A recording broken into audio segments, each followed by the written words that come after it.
The ALDS starts today, 4 p.m. for the New York Yankees in Toronto against the Blue Jays. Both teams finished with the exact same record, 94 and 68. But it was the Blue Jays who did get the division because they had beaten the Yankees 8 of 13 times this season. But it was the Yankees who finished the season off 11 and 1, whereas the Blue Jays were scuffling down the stretch. Starting off today, man, and you got game today, tomorrow, Tuesday, Wednesday, and Friday. And that is the schedule for this 5 game set. I wish this was a 7 game series because I think a 7 game series really, really separates these two rosters because the Yankees just have a better roster. How the the Blue Jays beat the Yankees 8 out of 13 times. It's kind of crazy to me when you think about it because the Yankees have better pitching, better starting pitching specifically. The Yankees finally figured out how to beat Toronto 3 of the final 5 games. Was it 3 of the final 5 games they played? And the last two, which I think was good for Yankee confidence. But when you look at these rosters are not remotely close.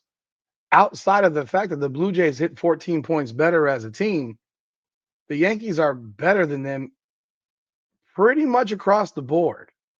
Score more runs, way more homers, a lot more power, much higher slugging, better team ERA, better opponent's batting average. I mean, and the three starters for the Yankees with Max Fried, Carlos Rodon, and Cam Schlittler.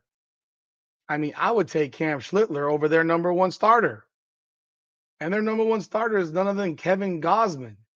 And Kevin Gausman this year was 10 and 11 with a 3.59 ERA. That's their number one starter. That's what makes this so crazy because Kevin Gausman has been a basic journeyman for most of his baseball playing days. He's in his 13th season. He's been 10 and 11, 14 and 11, 12 and 9, 12 and 10, 14 and 6. That was his best season in 2021. Other than that, this man is a 500 pitcher. And yet somehow he's the number one starter because their starting rotation, realistically, for the Toronto Blue Jays is not very good. Let's look at this series and see what we think about it. Welcome back, everyone, to Yankees Unplugged, powered by Come On Now, the podcast. I'm your host, Rudy Rodriguez Showmont. Like the video, subscribe to the channel, ring that bell, leave a comment. Got to put the win over Boston in the background and get moved forward to Toronto. Be ready to play the Blue Jays. Be ready to jump on their necks. Toronto's a very good home team. You can't lose. You have to win a game in Toronto to win this series. And what better than the game today than to do it with Luis Gil on the mound? I was a little bit surprised about that decision by Aaron Boone, but Aaron Boone makes these decisions that I constantly disagree with. And the funny thing about it is, the more often he makes the more decisions that he makes, they're typically wrong. I mean, if you watch this team play, when he makes these weird decisions, they're generally the wrong call. I hope it's not the wrong call because, Luis Gil did pitch against these Blue Jays, and he did beat them in his last start, which was a Yankees win, a 3-1 win where Gil pitched 6 innings, 3 hits, 1 run, and was pretty darn good. 3 Ks, 3 walks. I'm sorry, 4 walks, 1 K. He threw too many walks, but he only threw 90 pitches and got pulled after 6. See, this is another example of the Aaron Boone over management of this team. Yankees won the game 3-1. Gil was dominant for the most part. And thankfully, the bullpen didn't blow it, starting with Luke Weaver and then followed by Fernando Cruz. And finally Bednar closed the game out. So he has been successful against the Blue Jays. So that's a good thing right there. Now, looking at when Gausman pitched against the Yankees, let me find the games that he's pitched against the Yankees because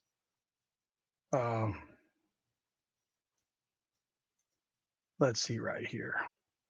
In his first outing against the Yankees early this season, where the Yankees won 11-2, the Yankees bombed him. 6 runs. He had 5 walks, 3 hits, 2 2/3. He got shelled. He did pitch against the Yankees on September 5th, where he pitched a great game, 8 innings, 4 hits, 1 run, 1 walk, 5 Ks, and a 7-1 Blue Jays win, which was actually the game that decided that the Yankees would not win the division when you actually want to look a little deeper into it. He pitched against the Yankees 4 times this season. He also pitched against the Yankees on July 21st. He had 7 innings, 4 hits, 1 run, 2 walks, 8 strikeouts. He got the W in a 4-1 win. And he also pitched on July 1st in a 12-5 win where he went 5 innings, 6 hits, 2 runs, 4 walks, 3 Ks. That wasn't a great pitching performance, but it was one that he got a no decision in. He left the game. Actually, he was leading in this game at 4-2 when he left. The Yankees tied it up in the 7th, and then the Yankees bullpen proceeded to get absolutely bombed in the 7th and 8th innings, which is how we came up with that final score. So he's had success. He's had a tough outing. And this is the playoffs. The pressure's ratcheted up. And I mean, hey, it's playoff baseball. Luis Gil has to come with his A game. He has to pitch the way Cam Schlittler pitched. He has to be dominant. The Yankees have got to hit the ball. This is not like Gosman's not some dominant pitcher. So he's not like a Garrett Crochet who's going to mow you down with ridiculous stuff. He's hittable. He's hittable. Like, he's not the typical number 1 starter. And the Yankees are sending their number 4 starter against him. And they'll have Warren in the bullpen waiting just in case Gil doesn't pitch well. And I expect a quick hook if that happens. But it's critical the Yankees jump on these guys in game 1. Because after that, you have it lined up Fried, Rodon, and Schlittler. Sunday, Tuesday, and Wednesday. You don't want to go back to Toronto for a game 5 with Gosman back on the mound facing Gil again. You don't want that. And I think that if they got to that point where they did play Friday in a game 5, Max Fried would be pitching. If the Yankees go 5 games with this in this series and Max Fried doesn't pitch game 5, I won't know what to say. The Yankees have a better lineup. They have a better pitching staff. They're better across the board. They're going to line up. I mean, if you look at the expected the rotation for this series, scheduled for Sunday, you got Max Fried versus undecided. Like, they don't even know who they're throwing on the mound. You can presume it's probably going to be. Let's see, who is it? Tell you, I can't stand ESPN's website, people.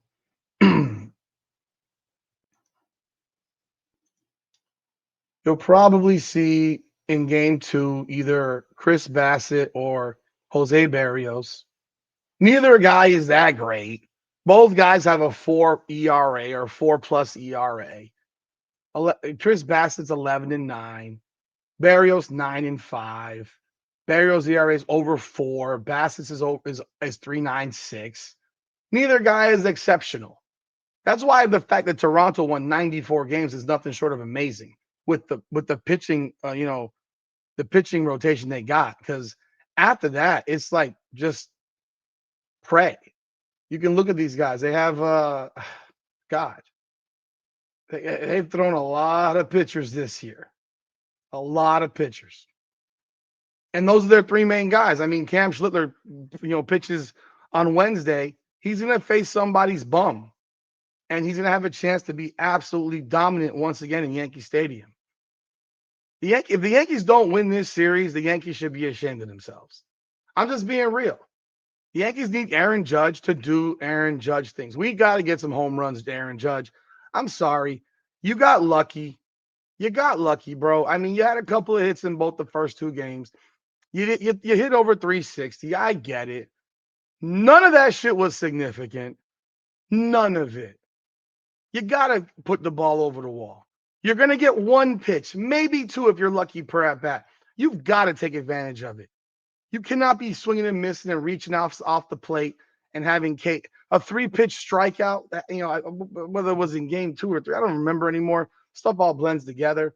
But 3-pitch strikeouts, I need you to bomb the ball, bro. The Yankees hit one home run in the 3 games versus the Red Sox. One, Ben Rice, game 2. One home run, if I'm not mistaken, because again, this stuff is all blending together now. It's all blending together for me. So, when you look at these games, I'm sorry, 2. Volpe hit a homer in game 1. The Yankees are a home run hitting team. They've got to hit some home runs. They've got to hit some home runs. And Judge has to be the catalyst for all of it. Judge has got to hit. The Yankees don't win if Judge doesn't hit. I don't care how well they pitch. If Judge doesn't hit, the Yankees don't win. He has to put the ball over the wall a couple times in this series. He has to be felt. There's constant comparisons of him to Shohei Ohtani. And, Shohei Ohtani in game 1 of the Dodgers series in the wild card bombs 2 homers. You got to take advantage of those pitches, man. Stop pressing. Get out of your head. Just play ball.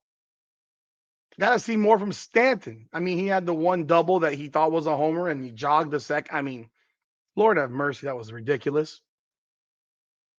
Trent Grisham, show up, bro. Show up. Show up. I hope Boone doesn't play with the lineups too much. I really do. I hope he doesn't play with these lineups. But this series is very simple. The Yankees are better. And if the Yankees don't win this series, they should be ashamed of themselves. Let your starters pitch deep into games. As long as they're doing fine, there's no reason to go to the bullpen. The bullpen is your enemy. There's only 2 guys in that bullpen 3 guys that I feel comfortable with. Cruz, Devin Williams, and Bednar. Everybody else, I don't want to see him unless it's absolutely critical because we have nothing left. I don't want to see him. There is another part of this series where the Blue Jays commentator, Buck Martinez, was talking trash about the Yankees. They're not that good, he says. Okay, cool. Well, them not being that good still had the exact same record as the Toronto Blue Jays. Do the Yankees make mistakes in the field? Sure. Still have the same record as the Toronto Blue Jays. So the team that's not that good had a better ERA, had better offensive numbers pretty much across the board except for batting average. But they're not that good. Okay. You feel how you feel. Aaron Boone replied to it. He didn't say much. Show it on the field that you're better than them. Show it on the field that you are that good.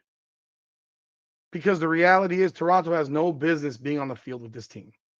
I can't even understand looking at this roster how the Blue Jays beat the Yankees 8 out of 13 times.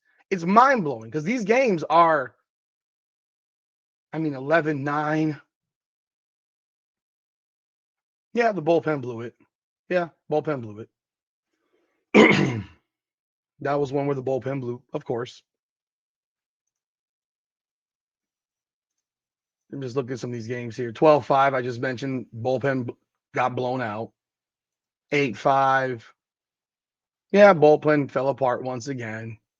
Doesn't mean they wouldn't have lost, but the bullpen kind of blew that game too. Gave the Yankees less chance. And then there were games where the Yankees just didn't hit. Games where the Yankees just did not hit. There are games here, and it's crazy with the pitching staff that the Blue Jays have. The Yankees have games where they had 2 runs, 1 run, 1 run, 3, 4, 4, 4.